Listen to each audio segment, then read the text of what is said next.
Les dirigeants de l'UE sont alarmés par l'augmentation du nombre d'incidents impliquant des objets volants télécommandés. Ils se sont réunis mercredi pour débattre de la défense commune de l'Europe et du soutien continu à l'Ukraine. Mais les récentes incursions de drones ont été le principal sujet de discussion.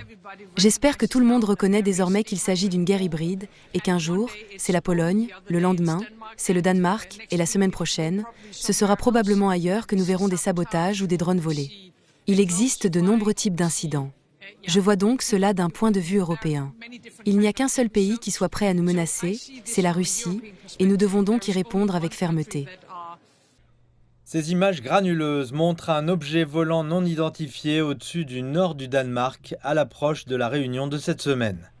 L'aéroport de la capitale danoise a dû fermer la semaine dernière en raison de la présence de drones. Des drones ont également été aperçus récemment en Pologne et en Roumanie. Les dirigeants européens soupçonnent la Russie d'être impliquée, mais Moscou affirme que ces accusations sont sans fondement. Un porte-parole russe a qualifié l'idée d'un mur anti-drone de source de division et a exhorté l'Europe à rechercher le dialogue. Mikkel Runge Olesen est chercheur senior à l'Institut danois d'études internationales. Il affirme que les récentes incursions mettent en évidence les points faibles des infrastructures de défense. Le Danemark et le gouvernement danois ont en effet reconnu que la capacité à lutter contre les drones n'était pas suffisante à l'heure actuelle. Et c'est pourquoi le Danemark cherche à investir rapidement afin de combler cette lacune dans ses capacités. Les dirigeants de l'UE ont également discuté d'un nouveau train de sanctions à imposer à Moscou et ont évoqué l'idée d'utiliser les avoirs russes gelés pour soutenir l'Ukraine.